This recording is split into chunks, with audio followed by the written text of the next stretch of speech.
Hello friends, today we are going to start the new portion from where we had ended, that is British expansion under Lord Wellesley. So in the previous class we had discussed about the growth of British influence, how it became more influential and it also captured the Mysore Marathas and how the wars went between these Mysore and Marathas. So today we will be discussing about the British expansion under Lord Wellesley. Now, in this Lord Wellesley, he was the Governor General of India from 1798 to 1805, and he extended his influence in two ways. That is, one was the subsidiary alliance, and the second was the direct war. Now, I had already told you about the subsidiary alliance. As per the subsidiary alliance, what were there? That the ruler had to disband his own army, and instead of maintaining, they could not maintain their own army. Instead, they had to maintain the army of the British, and that also, if they were not able to pay the give the proper treatment to them, sometimes they also had to give some territory to them.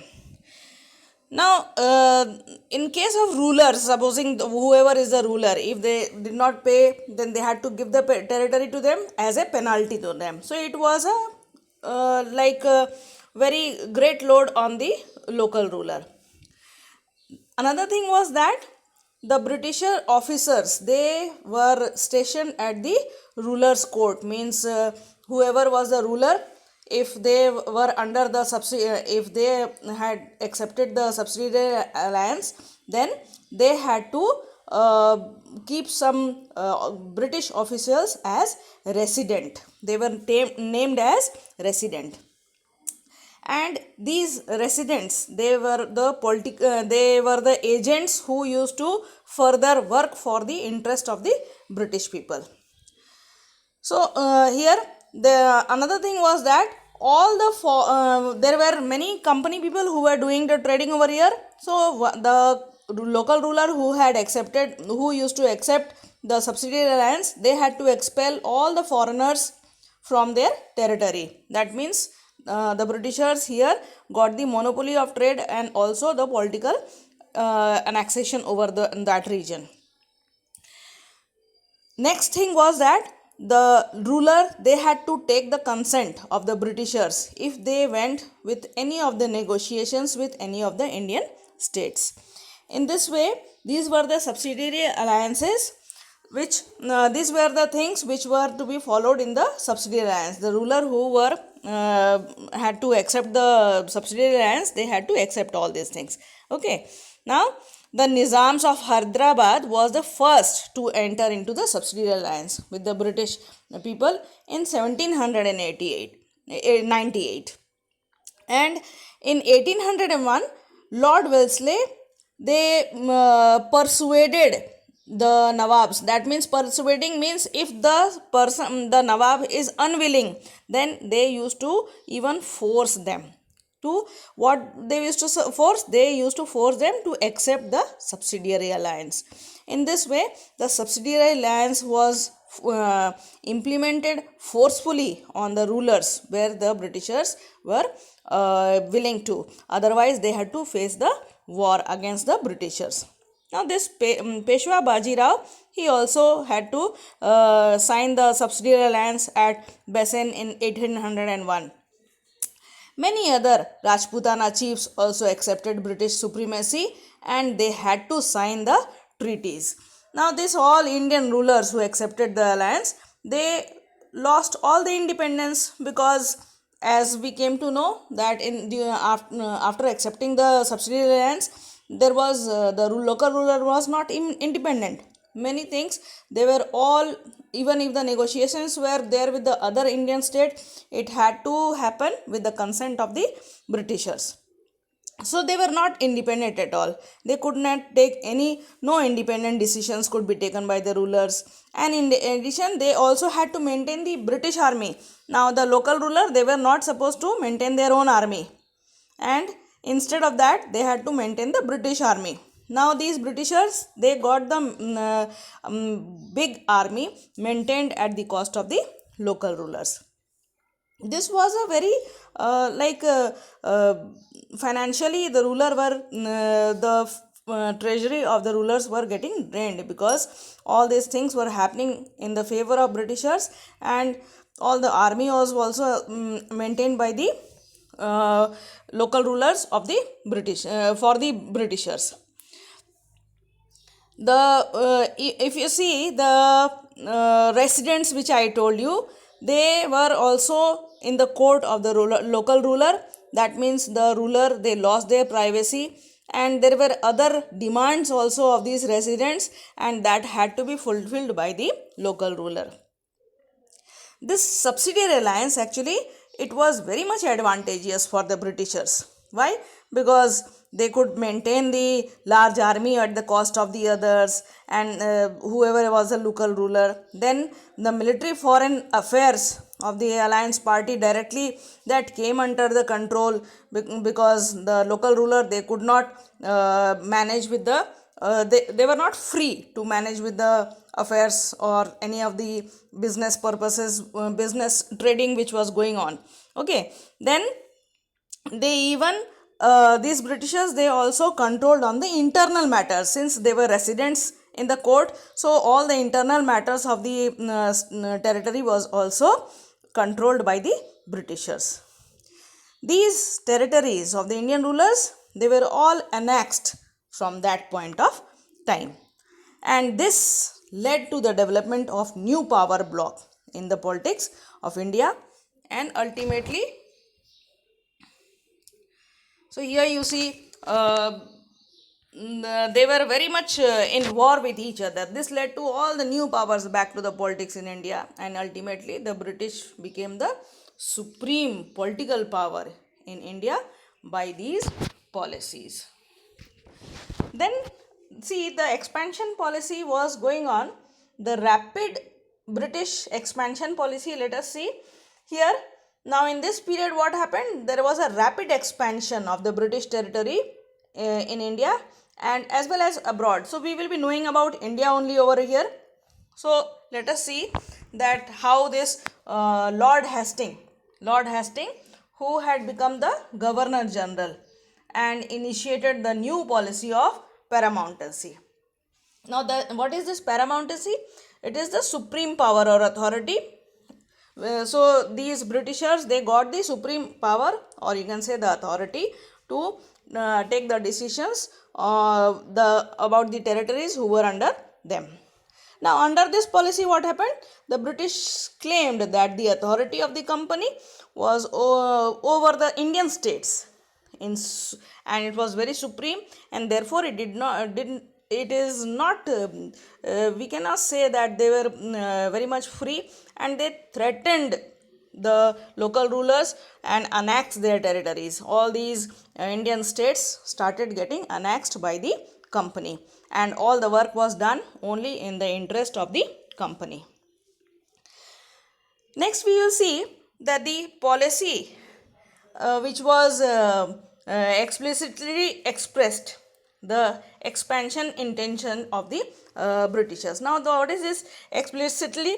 That is, it is means there was no confusion. Whatever decisions were taken, it was very much clear, and it was about the expansion policy of the Britishers. Although there were many territories which were annexed under this expansionist policy of the Britishers, but still there were few who used to revolt also, like Rani Chinnamma at Kittur, who took the arms and British against the Britishers, and when they were trying to annex her state, and showed the non-acceptance of the policy, but it was not possible.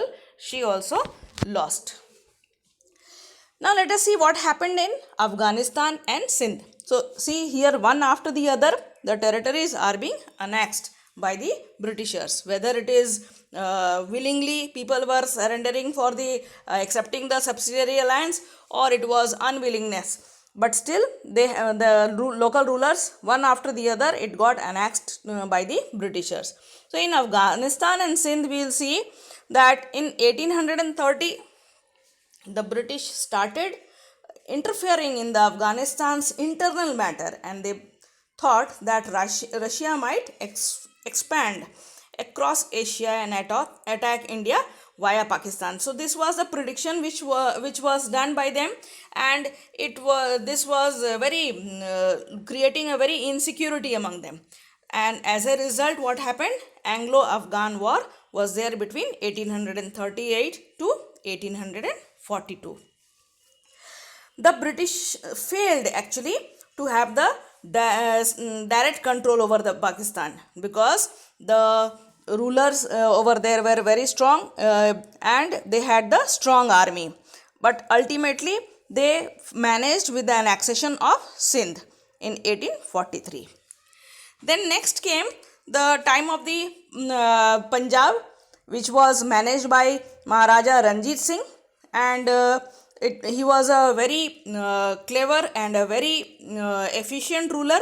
He had kept his kingdom, that is the Punjab, far from the clutches of the Britishers, very free, because he was very much efficient enough, and he had the art to deal with the people and in the sensitive, and he was very much tactful in maintaining the relationship. So for a long time he could keep the his kingdom very safe out of the clutches of the Britishers.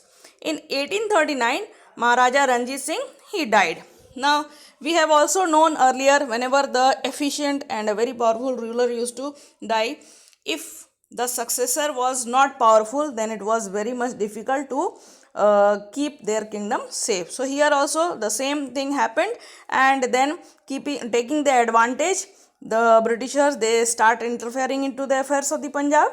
This also led to Anglo-Sikh War, and the Sikh was defeated, and British under Lord Dalhousie annexed Punjab in 1849.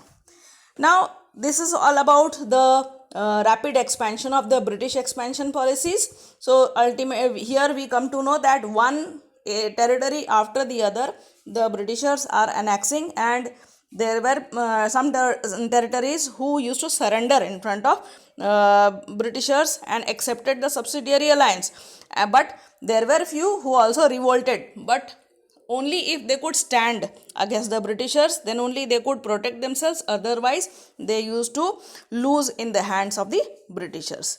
Now this expansion policy, which was done by the see here you will find that Afghanistan and Sindh, they were all in the part of India, and ultimately later on, as they started losing, these territories were also annexed by the Britishers. Now when Britishers expanded their territory under Lord Dalhousie, so what policy Lord Dalhousie had adopted?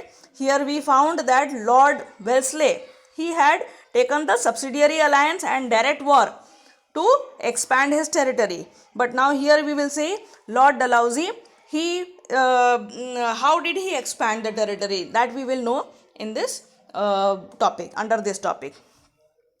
Now this doctrine of lapse, he adapted the doctrine of lapse. This was it was introduced by Lord Dalhousie to annex the Indian states. Okay, so here what happened? This doctrine of lapse, what was it? According to it, supposing the ruler, they are not having any male successor. Male successor means their own natural male heir.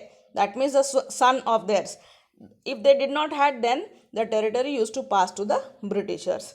And there were many other things also under which they used to annex the territory by saying that you are not ruling properly, about the misgovernance, you can say. Let us see. So here Lord Dalhousie, he had passed he had adopted this policy to annex the territories of India wherever he was seeing that there is a misgovernance or the ruler did not had their own natural hair, then the territory used to pass to the Britishers. So, in this way, many territories were annexed like Satara, Sambalpur, Nagpur, Jhansi. These were all annexed under this policy, that is the policy doctrine of Lapse. Now, annexation of Awadh, if we see how did it got annexed, here we just now we said that if they did not had any male hair, but here you see in Awadh what happened. Lord Dalhousie, he took the governance because it was said that there was misgovernance in that territory. Okay, in Awadh it was a misgovernance. So it was something which they used to give any reason and did not even waited for the justification of the things, and then they used to annex it. The ruler over here of Awadh, Wajid Ali Shah, was disposed, and this enraged the people of Awadh, and that is why they joined the great revolt in the 1857, about which we will be knowing about it up in the next chapter. Now there were annexation of the other states also. Okay, now subsidiary lands, doctrine of Lapse, in which I gave you a number of names like Satara, Sambalpur, Udaipur, Nagpur, Jhansi, all these were annexed. Now we talked about the Awadh. So let us say that Dalhousie, he had also annexed Sikkim. He also annexed Sikkim. He is Lord Dalhousie, and he also annexed Sikkim in 1850 on the pretext of ill treatment of the company's employees. That means you did not treat my people properly. They were not looked after properly. You misbehaved with them. For this reason, this Sikkim area was also annexed. So here you will see that they used to give any reason and they used to annex it. And the Nizam of Hyderabad had to give the Berar, as he failed to meet some of the financial obligations. There were some financial obligations which were put on them, that if you don't give, then you have to give the territory to us. So in this way, this area was also annexed. So this was the expansion policy of the Britishers, how they expanded the territory and how they went on expanding their dominance over the different states of the country. This is all for today. So I think you are clear enough. Do go through the portion which I have covered today. That is mainly on page number 20 and 21. Tomorrow we will be discussing about the administrative structure. And then we will be seeing that how the administration, how was the administration run, and what type of administrative structure they had adopted. Okay, thank you.